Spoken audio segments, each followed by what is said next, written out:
Okay. तर आजचं जे प्रवचन आहे ते बुद्ध धम्म संघ यावर घेत आहे मी, त्यांच्या गुणावर.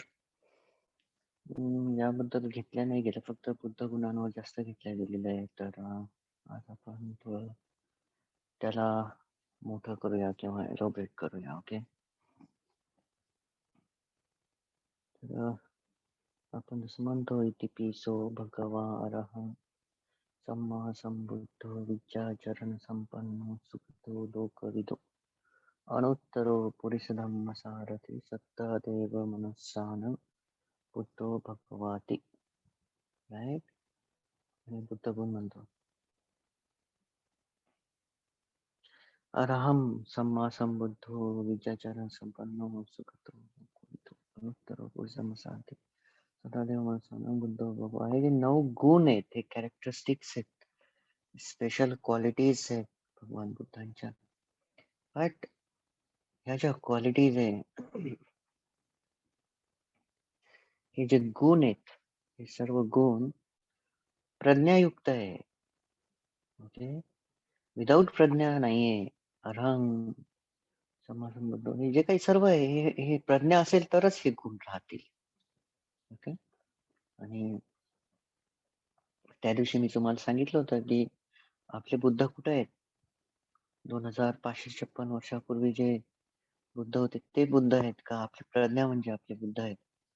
तर आपले जे भगवान बुद्ध आहेत ते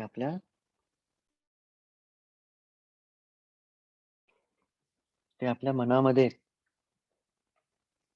ओके.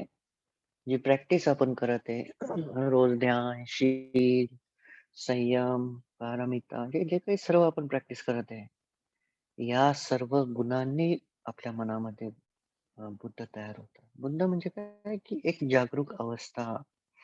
जागरूक अवस्था. कोणती जागरूक अवस्था? दुःखाला नाश करणारी.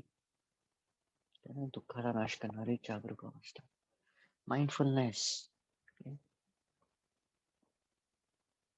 म्हणतात की अपमादेन मचुनो पदं अपमादेन अपमादेन संपादेत अपमादेन मचुनो पदं.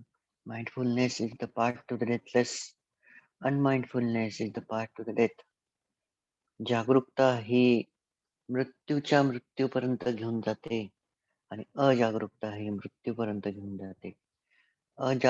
जागरूकतेमध्ये दुर्गुण जे असतात ते आपण नष्ट करण्याचा प्रयत्न करतो.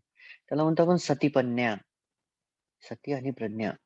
सती काय करते? ओळखते की अरे हा, हे माझ्या मनामध्ये चालू आहे, हे असं योग्य आहे की नाही. मग काय करतो आपण?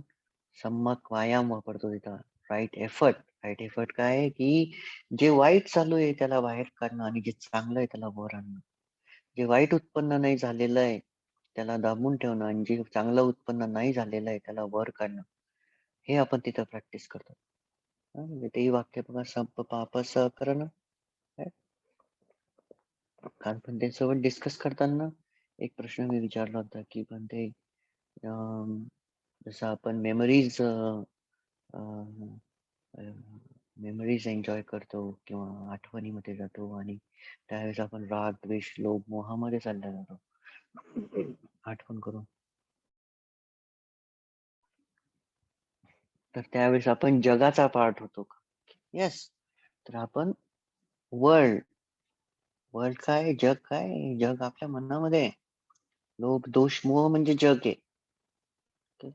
लोभ, दोष, मोह म्हणजे जग आहे. जेव्हा जेव्हा आपण या लोभ, दोष, मोहाचा उपयोग करतो त्यावेळेस आपण या जगाचा पार्ट होत असतो. म्हणून आपण माइंडफुलनेस म्हणजे ज्या वेळेस आपण लोभ, दोष, मोह त्यागतो किंवा सोडून देतो किंवा वापर करत नाही, त्यावेळेस दुर्गुणांना आपण क्षमवत असतो. दुर्गुणांना कमी करण्याची एकच सर्वोत्कृष्ट पद्धत आहे संयमाचा वापर करून त्याला पुन्हा उद्भवू नाही द्यायचं. पुन्हा त्याचा वापर नाही करायचा. दुर्गुणांचा जसं क्रोध आहे त्यावेळेस आपण मिथ्या वापरायची. लोभ आहे त्यावेळेस आपण दान वापरायचं. द्वेष आहे त्यावेळेसही आपण करुणा वापरायची. तर हे जे काही आहे हे संयमानच होणार आहे फक्त. म्हणजेच त्याला आपण खांती आणि सती हे दोन्ही ज्यावेळेस जागरूक असतात, या दोन्ही ज्यावेळेस मनामध्ये असतात, त्यावेळेस आपण दुर्गुणांच्या पाठीमागे जात नाही. ऑटोमॅटिकली काय होतं, की दुर्गुण तिथं त्याची जी शक्ती असते दुर्गुणांची किंवा जे कम्म विपाकाची जी ऊर्जा असते ती कमी होऊन जाते. कारण की आपण ते पुन्हा वापरत नाही. जागरूक होऊन जातो आणि एकदा जर आपण जागरूक होऊन ते वापरलं नाही, पुन्हा तशी कंडिशन आल्यानंतर ते आपल्यापर्यंत येतही नाही लवकर. ओके. तर सॉरी. तर हे जे जग आहे, हे जग आपल्याला नष्ट करावं लागतं. तर हे नष्ट करण्यासाठी सतीपन्याचा उपयोग असतो. लोभ, दोष, मोह ज्यावेळेस नष्ट होणार त्यावेळेसच निर्वाण प्राप्त होणार, निब्बाण प्राप्त होणार. तर बुद्धांच्या ज्या 9 क्वालिटीज आहे अरहं किंवा अरहम तर ह्या ज्या 9 क्वालिटीज आहे सुरुवात अरहम होते. तर याचा अर्थ काय आहे, की भगवान बुद्धांनी आपल्या सर्व अशुद्धी जे होत्या, आपल्या ज्या सर्व दुर्गुण होते ते नष्ट करून टाकले आणि ते मुक्त झाले. तर अशुद्धी कोणत्या? राग, द्वेष, ईर्ष्या, मोह, मत्सर, अज्ञानता, इग्नोरन्स, अज्ञानता, ईर्ष्या हे सर्व काय आहे? हे दोष आहेत. हे काय अशुद्धी म्हणजे याला आपण पॉल्युशन म्हणू. घाण आहे मनामधली. तर भगवान बुद्धांनी या सर्वावर विजय मिळवलेला आहे. या सर्वांपासून मुक्ती मिळवली. परंतु मुक्त होण्यासाठी काय यांनी संयम वापरला, सती वापरली, खांती वापरली. एकदाच नाही, असंख्य जन्मापासून वापरत आले. right? असंख्य जन्मापासून वापरत आले त्यामुळेच तर ते या जन्मामध्ये बुद्ध होऊ शकले. कारण की त्यांचा संयम तेवढा ताकदवर झाला होता. त्यांची जी खांती होती ती एवढी शक्तिशाली होती. त्यांची जी जागरूकता होती ती एवढी शक्तिशाली झाली होती.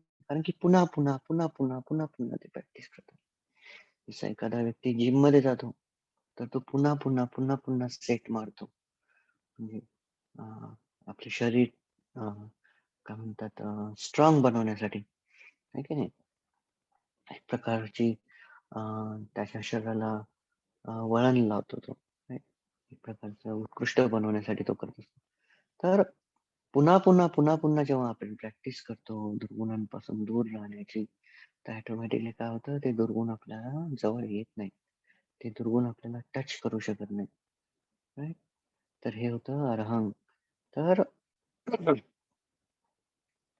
तर अरहंग नावाचा हा जो गुण आहे याच्यावर आपण दरवेळेस चिंतन केलं पाहिजे, मनन केलं पाहिजे, की भगवान बुद्धांनी असंख्य जन्मांपासून अं, दुर्गुणांना नाश करण्यासाठी काय काय उपयोग केला, कसं कसं वापरलं काय एका जन्मामध्येच नाही.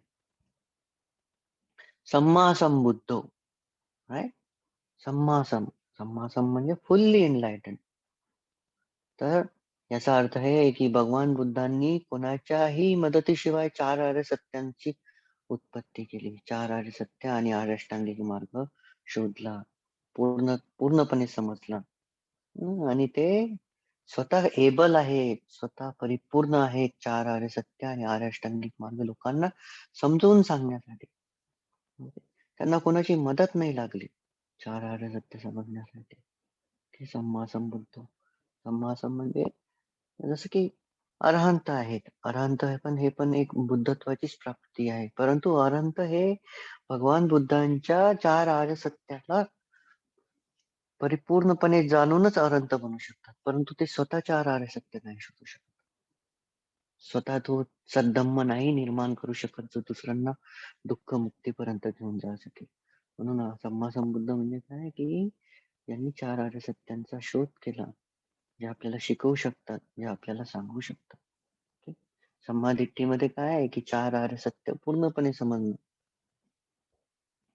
राइट? तर बुद्धत्वाची जी सुरुवात आहे, बुद्धत्वाचा जो दरवाजा आहे सोतापन्नाचा, तो समाधिट्ठीपासून उघडतो. म्हणजे 4 आर्य सत्य पूर्णपणे जाणून घेणे. हे जे 4 आर्य सत्य आपल्या मनामध्ये आहे, ते पूर्णपणे समजणे. ओके. हे आहे सम्मा संबुद्ध. सम्मा संबुद्ध म्हणजेच की यांनी 4 आर्य सत्य स्वतः शोधली. स्वतः शोधली. त्यानंतर येतो विद्याचरण संपन्न. ओके. तर भगवान बुद्ध हे त्यांनी जे काही सिद्धांत मांडले, जे काही शिकवलं, तर त्याच्यामध्ये परिपूर्ण आहे आणि त्याच्यानुसार ते वागतात. ओके. ते जसं म्हणतात तसं ते करतात. ओके. तर ते विद्या, कोणती विद्या? विद्या आणि विद्या दोन्ही वेगवेगळे शब्द आहेत. विद्या म्हणजे 3 प्रकारच्या शक्ती. कुप्पे निवासानुसती ज्ञान, यथाकमोपज्ञान आणि आर्यज्ञान. हे होते विद्या भगवान बुद्धांची. चरण, चरण म्हणजे चांगले वागणे, संपन्न, परिपूर्ण. ओके. तर त्याच्यानुसार वागणे. जे विद्याचरण म्हणजे विद्याचरण संपन्न हा सर्वात मोठा मूल्यवान गुण आहे. ओके. सर्वात मोठा मूल्यवान गुण आहे. कोणालाही जर श्रेष्ठ बनायचं असेल, तर तो जसा बोलेल तसं त्यानं वागायला पाहिजे. ओके. आपण लहानपणी शाळेमध्ये एक वाक्य लिहिलं असायचं. वर्गाच्या वर ब्रीद वाक्य असायचं. बोले तैसा चाले त्याची वंदावी पाऊले. काय? श्रेष्ठत्व असंच नसतंय. श्रेष्ठत्व केव्हा येत असतं ज्यावेळेस आपण जसं बोलतो आणि तसं वागतो. जसं शिकवतो तसं वागतो. राईट? तेव्हा श्रेष्ठत्व प्राप्त होत असतं. त्यावेळेस व्यक्ती परिपूर्णतेकडे जात असतो, संपन्न होत असतो. ही सर्वात मोठी व्हॅल्युएबल क्वालिटीज आहे भगवान बुद्धाची. राईट? हे ह्या ज्या क्वालिटीज आहे या फक्त वाचून ठेवण्यासाठी किंवा लक्षात ठेवण्यासाठी नाहीये. ह्या क्वालिटीज आपल्यामध्ये यायला पाहिजे. राईट? इतक्या लवकर तर नाही येणार, परंतु आपण आणण्याचा अंशभर तरी आणावं, अंशभर. थोडंसं. सुगतो. सुगतो म्हणजे काय? He is a great speaker. ते महान व्यक्ता आहेत ते. ते जसं बोलतील तसं लोकं ऐकतील आणि तसं करतील. ठीक. आणि ते जेव्हा बोलतील तर त्याच्यापासून लोकांना फायदा होईल. तर भगवान बुद्ध शब्दांचे स्वामी आहे. भगवान बुद्ध शब्दांचे काय म्हणतात त्याला परिपूर्ण आहेत ते शब्दांमध्ये. आणि भगवान बुद्ध जे आहेत, सुगत म्हणजे आपल्या लक्ष्यापर्यंत जाण्यासाठी ते सर्वोत्कृष्ट मार्गावर चालतात. आणि कोणत्या मार्गावर चालतात?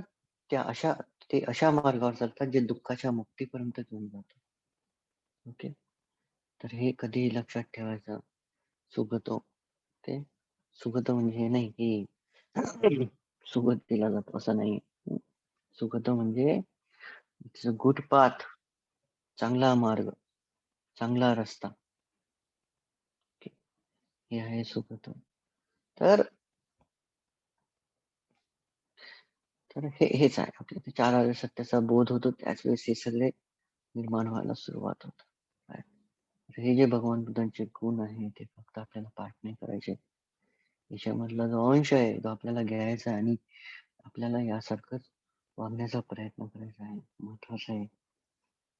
लोकविदू. Okay. He is the knower of the world. Okay. लोक म्हणजे he is the knower of the world. कोणतं आहे? कोणते जग आहेत? 6 जग आहेत एकूण. Okay. 6. Seeing, hearing, smelling, tasting, touching and thinking. Okay. म्हणजे पाहणे, ऐकणे, वास घेणे, चव घेणे, स्पर्श आणि विचार करणे. हेच आहे आपले 6 जग. या 6 शिवाय दुसरं कोणतं जग नाहीये. ओके. तर हे जे 6 जग आहे, ओके, याबद्दल भगवान बुद्ध परिपूर्णपणे जाणतात. आणि या जगाचा जो संघर्ष आहे आणि हे सगळं काही आहे, यामध्ये भगवान बुद्ध जे आहेत ते संवाद साधून लोकांसोबत त्यापासून कसं मुक्त व्हायचं हे लोकांना शिकवतात. जसं की आपण धम्म शिकत आहे. तर धम्म काय करतो? धम्म हा आपल्याला दुःखमुक्तीपर्यंत घेऊन जातो. जर आपण शिकत असताना दुःखमुक्तीपर्यंत जात नसेल, दुःखापर्यंत जात नसेल, तर तो मार्गच नाहीये. तो मार्गच नाही. सुख तो नाहीये तो. तो लोकविदू नाहीये. ओके. तर हे महत्वाचं हे लक्षात ठेवा, की लोकविदू म्हणजे he is the knower of the world, all world. जेवढे काही 32 प्रकारचे लोक आहेत, ही नो ऑल, त्यांना सर्व माहिती. ओके. लोकविदू.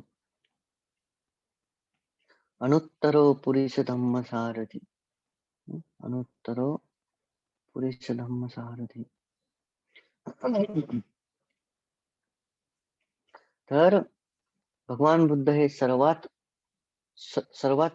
उच्च शिक्षक आहेत. सर्वात उच्च शिक्षक आहेत, सर्वोत्कृष्ट शिक्षक आहेत. उत्तर पुरुष धम्म सारथी. ते एका वाक्यामध्ये संपूर्ण संभाषण सांगू शकतात, समजावू शकतात. जर भगवान बुद्धाला काही समजायचं असेल आणि खूप मोठा पाठ येतो, परंतु त्यांच्यामध्ये इतकी ताकद आहे की ते एकाच एकाच याच्यामध्ये, एकाच लाईनीमध्ये, एकाच संभाषणामध्ये सर्व काही समजू शकतात. जसं भगवान बुद्धांनी पहिले जे 5 परिव्राजक होते त्यांना उपदेश दिला. ओके. तर त्या उपदेशा तो जो उपदेश होता त्यासाठी अनुत्तरो पुरुष धम्मचा अर्थ म्हटले. तर ते सर्वोत्कृष्ट शिक्षक आहे, हाच त्याचा अर्थ आहे. तर भगवान बुद्ध जे आहेत काय सर्वोत्कृष्ट शिक्षक, कारण की सद्धम्म त्यांनी आणलेला आहे, सद्धम्म त्यांनी सांगितलेलं आहे, त्यामुळे ते सर्वोत्कृष्ट शिक्षक. सत्ता देव मनुष्यानं. तर ते मनुष्य आणि देवतांना प्रेमळ करून धम्म सांगतात.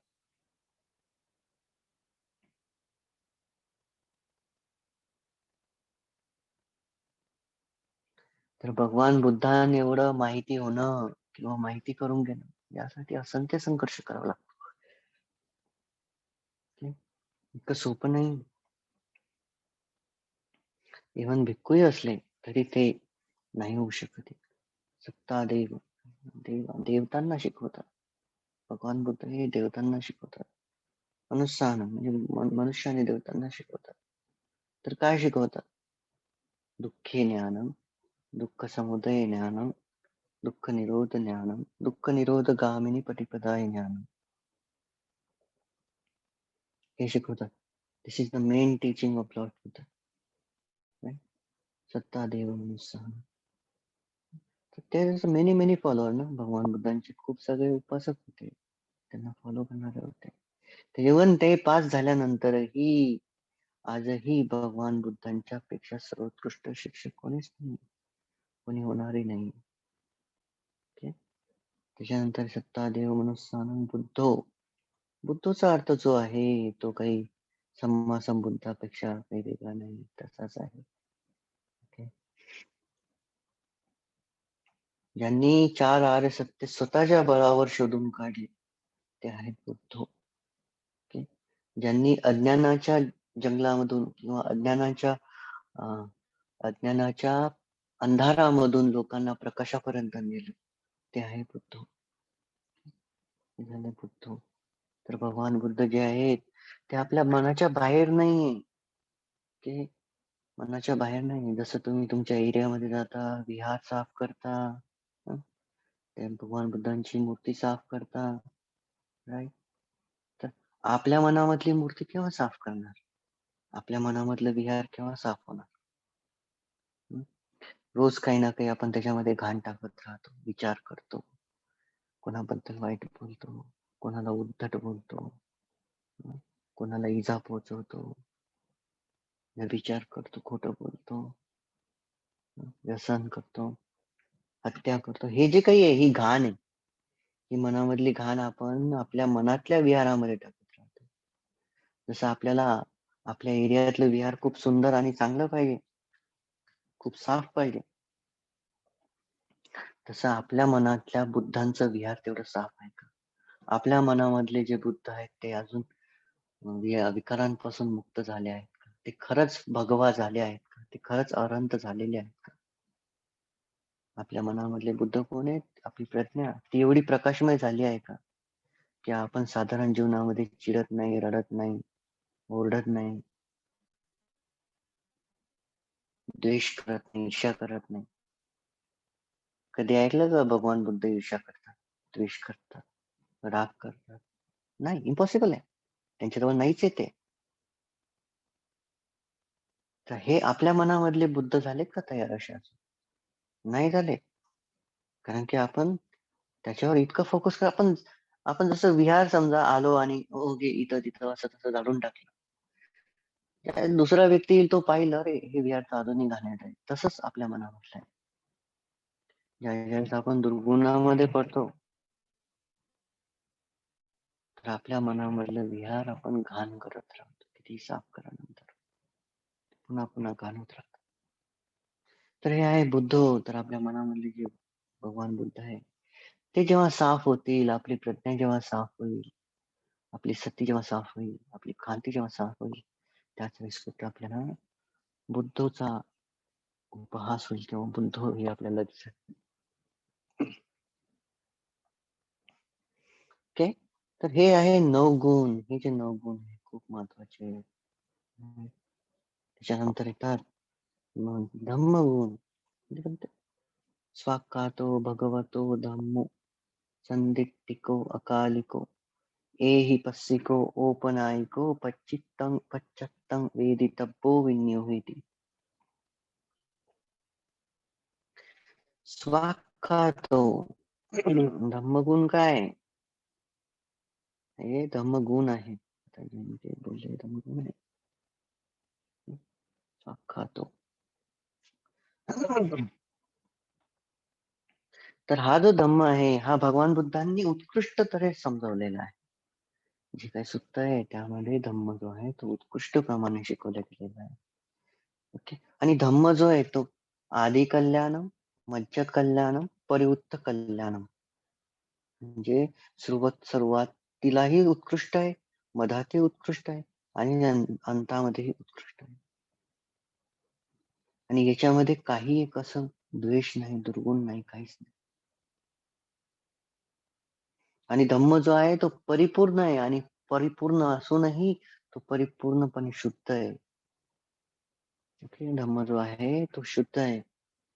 अशुद्ध हा धम्म नसतोच कधी, सद्धम्म नसतो. अशुद्ध हा हे दुर्गुणांमुळे निर्माण होत राहतो. धम्म हा जागरूकतेमधून आणि प्रज्ञेमधून उत्पन्न होत राहतो. धम्माची उत्पत्ती जी आहे ती प्रज्ञेमधून होते. सती तर फक्त त्याला वर आणते. ऊर्जा त्याला वर आणते. स्वाक्खातो वेल एक्सपाउंडेड. ओके. परिपूर्णपणे सांगितलं गेलेलं आहे. हा धम्माचा गुण आहे. म्हणजे धम्म काय आहे? परिपूर्ण आहे. कारण की धम्मच फक्त आपल्याला निब्बाणापर्यंत घेऊन जाऊ शकतो. चांगल्या प्रकारे समजवला गेला भगवान बुद्धाला रे त्यामुळं आपण निर्वाणापर्यंत जाऊ शकतो. त्यामुळं आपण परिपूर्ण होऊ शकतो. हे आहे स्वाक्खातो. ओके.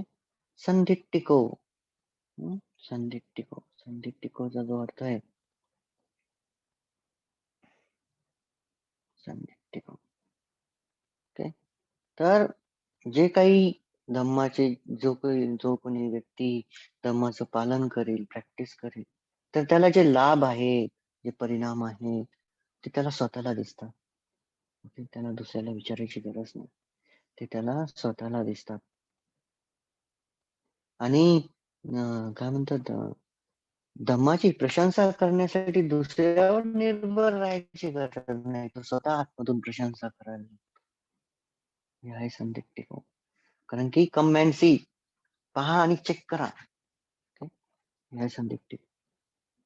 स्वतः तुम्ही त्याच्यासाठी काय म्हणतात त्याला कोर्टामध्ये शब्द विसरलो मराठीमध्ये. साक्षीदार आहात तुम्ही, साक्षीदार. संदिग्ध. धम्म परिपूर्ण आहे की नाही आहे, तो बेनिफिशियल आहे की नाही आहे, तो पूर्णपणे शुद्ध आहे की नाही आहे, याच्यासाठी तुम्ही स्वतः साक्षीदार आहात. तुम्ही स्वतः पाहू शकता. ओके. ते आहे संदिग्ध. अकालिको. अकालिको म्हणजे काय आहे की धम्म जो आहे तो अकालिक आहे. धम्म हा त्यावेळेसही बदलला नव्हता. ओके. भूतकाळातही बदलला नाही. भविष्य काळातही बदलणार नाही. वर्तमान काळातही बदलणार.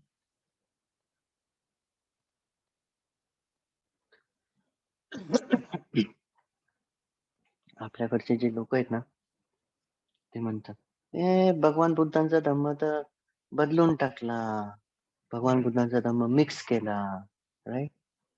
स्वतः काही वाचायचं नाही, स्वतः काही अभ्यास करायचा नाही, नुसतं बोलत राहायचं, राईट? हे असं चालतं. मी खूप वर्षापासून ऐकत आहे. नाही नाही, बाहेर देशातला कशाला धम्म आणायचा आहे? किती लो थिंकिंग आहे, लो ग्रेडेड थिंकिंग आहे. कारण की धम्माला कधी सीमा नसते, धम्माला काही धर्म नाही, देश नाही, त्याला नाम आणि रूपच नाही, तर काय तुम्ही त्याला म्हणणार आहात? नाही? आपले लोक म्हणतात असे, नाही बाहेरचा धम्म नाही पाहिजे, श्रीलंकेतला नाही पाहिजे, म्यानमारचा नाही पाहिजे, थायलंडचा नाही. अरे बाबा, नाही पाहिजे तर तुम्ही करा ना मग तयार, तुम्ही शिका ना, तुम्ही प्रॅक्टिस करा ना, तुम्ही सांगा परिपूर्णपणे, तुम्ही मिटवा लोकांच्या मनामधून द्वेष, दुर्गंधी. जेव्हा आपल्याच मनामधली नाही निघाली तर कसं काय? जेव्हा अकाली टाइमलेस आहे, भगवान बुद्धांचा धम्म त्यावेळेसही बदलला नाही, आताही बदलणार नाही. सब 4 आर्य सत्य कोण बदलणार आहे? हं? जातीपि दुःख, जरापि दुःख, पियेहि विपयोगो दुःखो अपि. जे प्रियजनांचा दुरावास, अप्रियजनांचा सहवास, मरण दुःख, जन्म दुःख, हे हे सर्व हे हे हे त्रिकालाबाधित सत्य कोण बदलणार आहे? म्हणजे म्हणणारे किती मूर्ख आहे. मी डायरेक्ट बोलत आहे, मूर्खपणा आहे. अकालिक आहे भगवान बुद्धांचा धर्म, कधी बदलू शकत नाही.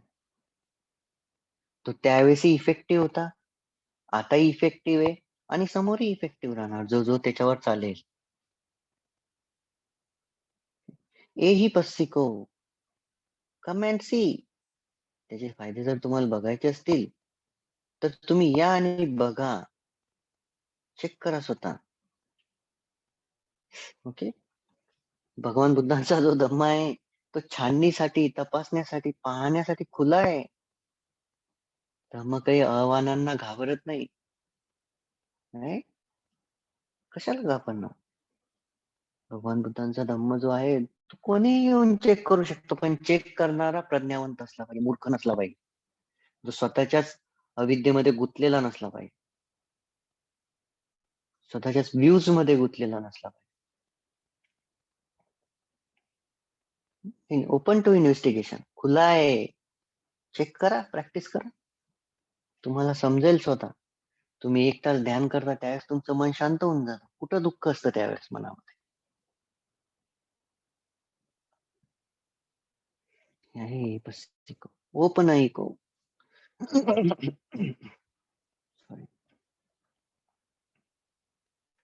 ओपन ऐको. एक मिनिट.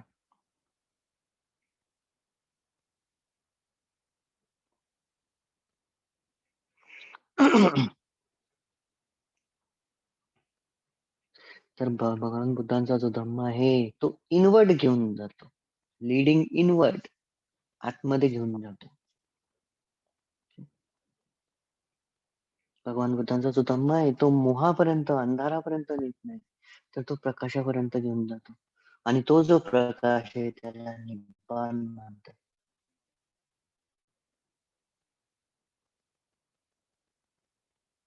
काय म्हणतात? निब्बाण म्हणतात. हा जो धम्माचा रस्ता आहे हा काही मुंबई ते पुणे नाहीये, किंवा पुणे ते औरंगाबाद, किंवा नागपूर ते भुसावळचा नाहीये, किंवा भुसावळ ते नागपूरचा नाहीये. हा जो ओपन आइकोचा जो रस्ता आहे हा आपल्या मनामधला आहे. अचेतन मनापासून चेतन मनापर्यंत जाणारा आणि चेतन मनापासून अचेतन मनापर्यंत जाणारा हा रस्ता आहे ओपन आइको. आणि हा फक्त निर्वाणापर्यंत घेऊन जातो. नाही? हा दुसरीकडे कुठंच घेऊन जात नाही. हा रस्ता परिपूर्णपणे दुःखाचा नाश करतो. ओके. तर ओपन आइको म्हणजे लीडिंग इनवर्ड्स. धम्माचा जो रस्ता आहे तो आतमध्ये जात आहे.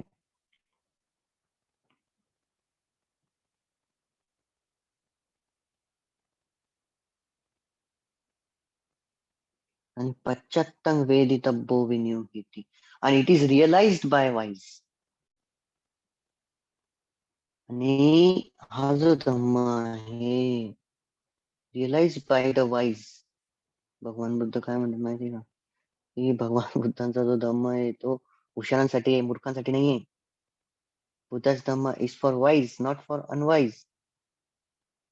मूर्ख कोण, मागे सांगितलं होतं, दुःखडकारी दुर्भाषित वाणी चिंती चिंती.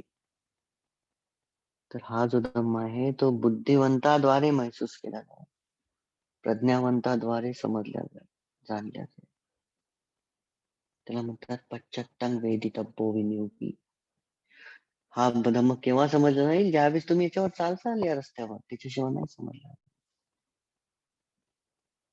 आणि फक्त हुशारांपासून समजला नाही. भगवान बुद्धांचा जो धम्म आहे तो मूर्खांसाठी नाहीये. मूर्ख कोणासाठी माहिती, दुःखासाठी. दुःख हे मूर्खांसाठी आहे. दुःख हे प्रज्ञानवंतासाठी नाही, प्रज्ञावंतासाठी. प्रज्ञावंत हे संयम आणि खांतीनं सदैव दुःखाला दूर करत राहतात. त्याच्यानंतर आपण म्हणतो सुपटिपन्नो भगवतो सावक संघ, उच्चपटिपन्नो भगवतो सावक संघ, न्यायपटिपन्नो भगवतो सावक संघ, सामीचीपटिपन्नो भगवतो सावक संघ, आहुनेयो पाहुनेयो दक्षिणेयो अंजलिकरणी अनुत्तरं पुण्यक्षेत्रं लोकसार्थी. राईट, हे आहे संघगुण. भिक्खू असतात त्यांचे कोणते गुण असले पाहिजे, ते आहे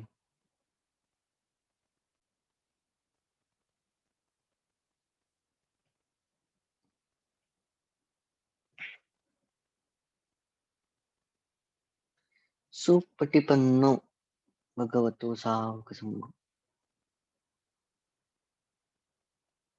आता जो गुण सांगितला तेच येते. पश्चात्तांग वेदितव्यो विनियोगी. तर भगवान बुद्धांचे जे शिष्य आहेत, भगवान बुद्धांचे जे शिक्षक, जे काही काय म्हणतात स्टुडंट्स आहेत, तर ते कोणता रस्ता पकडतात, ती कोणती ट्रेनिंग घेतात, शिलाची ट्रेनिंग घेतात, समाधीची ट्रेनिंग घेतात आणि प्रज्ञेची ट्रेनिंग घेतात. आहे सुपटिपन्न. चांगला रस्ता कोणता आहे, तर ही ती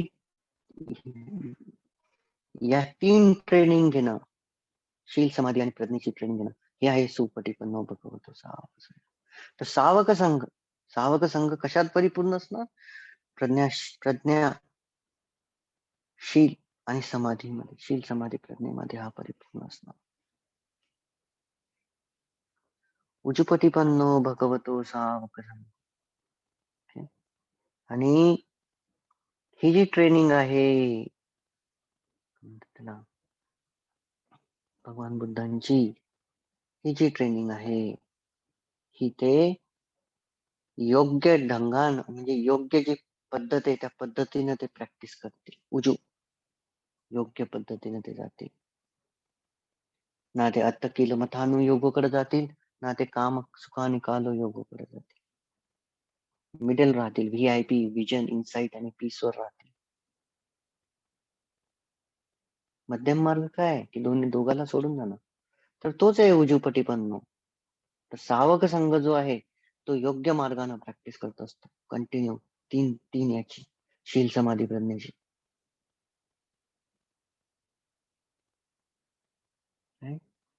त्यानंतर येतं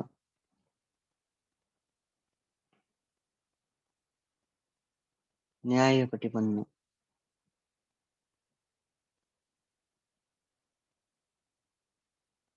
न्यायपटिपन्न म्हणजे जे भगवान बुद्धांचे जे काही विद्यार्थी आहेत, जो संघ आहे, तर निर्वाणाला ही प्रॅक्टिस करून तो निब्बाणाला रिअलाइज करतो. निब्बाण कुठे आहे, लोभ दोष मोहाचा त्याग म्हणजे निब्बाण आहे.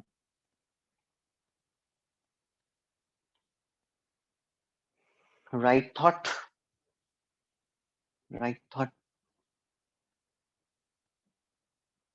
अहिंसा संकल्प, अव्यापाद संकल्प, नेक्खम संकल्प.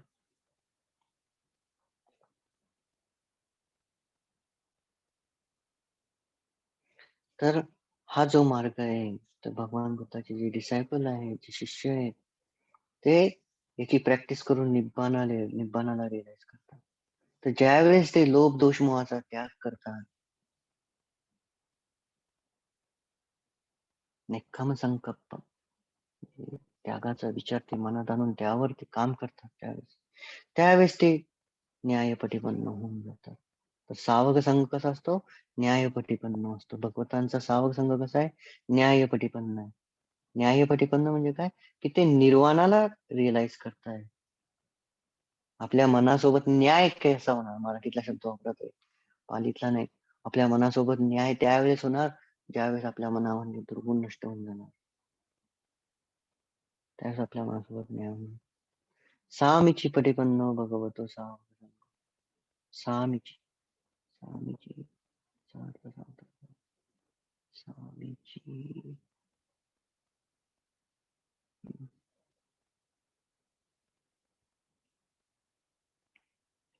तर भगवान बुद्धांचा जो सामीची म्हणजे आदरयुक्त होणे. ज्यावेळेस व्यक्ती लोभ, दोष, मोहाचा त्याग करायला शिकतो, लोभ, दोष, मोहाला नष्ट करायला शिकतो, त्यावेळेस तो आदराचा योग्य होऊन जातो. तर सावक संघ कसा आहे? आदरासाठी परिपूर्ण आहे.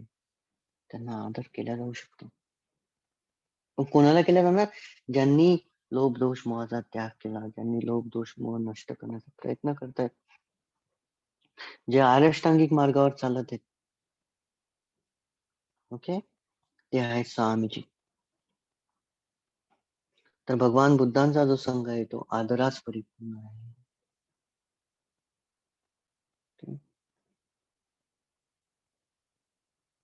त्याच्यानंतर आहे आहुनेय, वर्दी ऑफ रिसिविंग. म्हणजे जे काही आहे, जे काही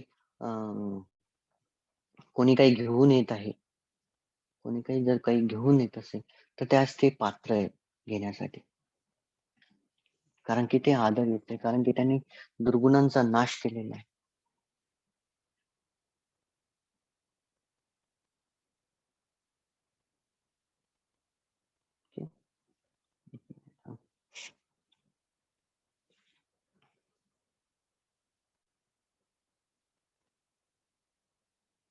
त्यानंतर येतं पाहुणेय, being worthy of receiving offering.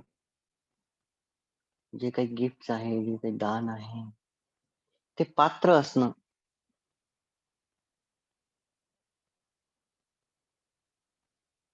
जे काही घेण्यास ते पात्र असणं. याबद्दलचा थोडासा अर्थ वेगळा होता. इट्स ओके, सिमिलरच आहे थोडंफार. दाक्षिणेय, दाक्षिणेय म्हणजे worthy of offer receiving gifts, दान घेण्यास पात्र असणे. दाक्षिणेय म्हणजे दानास पात्र असणे. कोण असतं दानास पात्र? जे शिलामध्ये परिपूर्ण आहेत. भगवान बुद्ध म्हणतात की भिक्खूंनो, जर तुम्ही विनयामध्ये नाही आहात, तुम्ही थ्री फोल्ड ट्रेनिंग नाही करत आहात, शील समाधी प्रज्ञेची ट्रेनिंग नाही करत आहात रोज,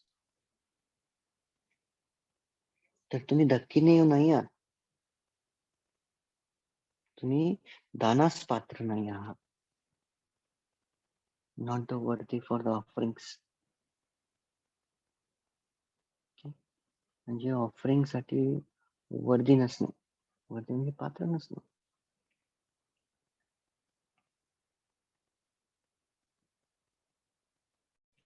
तर भगवान बुद्ध म्हणतात की तुम्ही विनयात नाही, तुम्ही शिलात नाही, आणि तुम्ही जर दान घेता तर भिक्खूंनो, तुम्ही एक घास तांदूळाचा खाल्ल्यापेक्षा तुम्ही जर लाल गोळा जो आगीमध्ये लाल झालेला आहे, गोल गोळा लोखंडाचा, तो तुम्ही गिळला तर ते तरी चांगलं होईल, परंतु एक घास तांदूळाचा तुम्ही खाणं हे त्याच्यापेक्षा डेंजर राहणार.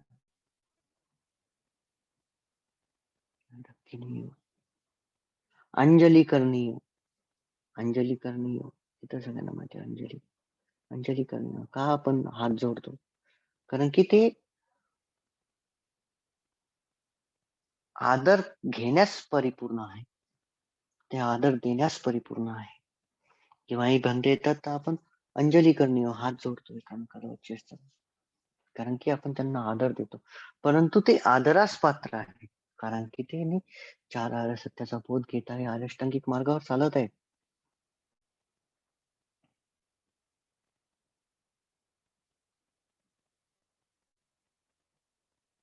राइट? त्यानंतर अंजली करणीय. त्यानंतर आहे अनुत्तरं पुण्यं खित्तं. अनुत्तरं पुण्यं खित्तं लोकस्सार्थी. जसं एखाद्या चांगल्या शेतामध्ये आपण बी टाकलं, तर त्याचे फळं खूप चांगले येतात. तसंच ज्यावेळेस आपण अशा सावक संघाला दान देतो, तर पुण्यखेत्तंग. पुण्यखेत्तंग म्हणजे काय? पुण्याची शेती. अर्हंतं पुण्यं खेत्तंग. अर्हंत जे असतात, ते एक उपजाऊ शेती आहे सारखं पुण्यासाठी. त्यांची जी जमीन आहे, मनाची जी जमीन आहे, ती परिपूर्ण झालेली.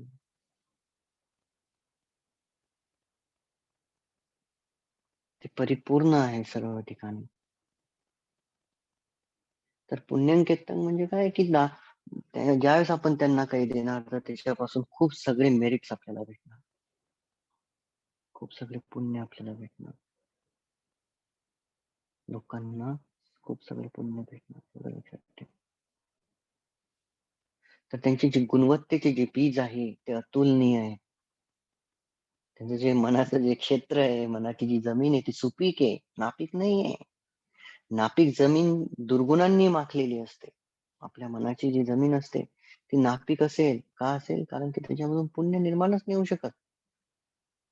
ती दुर्गुणांना माखलेली. त्यामुळे ते पुण्याची शेती नाही होऊ शकत तिथं.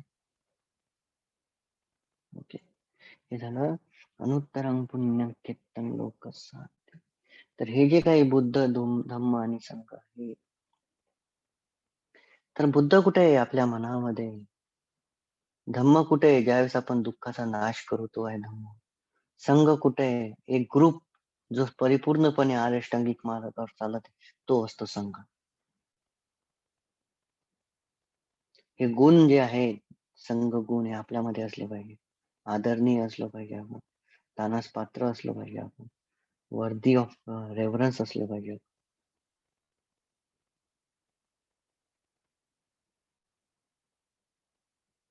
हे कधीही लक्षात ठेवा. उजूपटीपन्न असलं पाहिजे, न्यायपटीपन्न, सहबीजीपटीपन्न, सुपटीपन्न असलं पाहिजे. हे सगळे गुण आहेत. संघ गुण आहेत. आपला संघ बघा. 450-500 लोक आहेत, पण सकाळी उठत नाही. हा आहे संघ. प्रवचन कोणी ऐकलं, जे झोपत असतील त्यांच्यासाठी बोलत आहे मी. जे जे सकाळी उठत नाही, जे झोपत आहे त्यांच्यासाठी म्हणत आहे मी. हा असतो संघ. जे गैरहजर राहतात त्यांच्यासाठी म्हणत आहे. ते काही वर्दी ऑफ रेव्हरन्स नाही. ज्यावेळेस तुम्ही ग्रुपमध्ये जॉईन होता ध्यानासाठी, त्यावेळेस तुम्ही नाव तर देता, परंतु तुम्ही उठत नाही सकाळी. हा हे कसं काय? हे तर आळस आहे, हा दुर्गुण आहे. मी 1 वर्षापासून रोज सांगतो, उठा, उठा, उठा. ग्रुपमध्ये मेसेजेस टाकतो बऱ्याच वेळेस, पण तरीही उठत नाही. नाही? कसं काय तुम्ही दख्खिणी होणार? कसं काय तुम्ही वर्दी ऑफ रेव्हरन्स होणार? कसं काय उच्चपटीपन्न होणार? सुपटीपन्न होणार? अंजली करणीय कसं काय होणार? लोकांच्या आदरास पात्र कसं काय होऊ शकतो आपण? आपण आल्या लोक केव्हा जागेवरून उठतील? आपण आल्या केव्हा हात जोडतील आपल्यासमोर? हे होण्यासाठी हे सर्व गुण आपल्यामध्ये असणं गरजेचं आहे. ठीक आहे, हेच होतं आजचं प्रवचन. कोणाला जर त्रास झाला असेल माझ्या बोलण्याचा तर माफ करा, परंतु जे काही बोलत आहे ते आतमधून येते आणि डायरेक्ट बोलत आहे. ओके. प्रश्न असतील तर विचारा.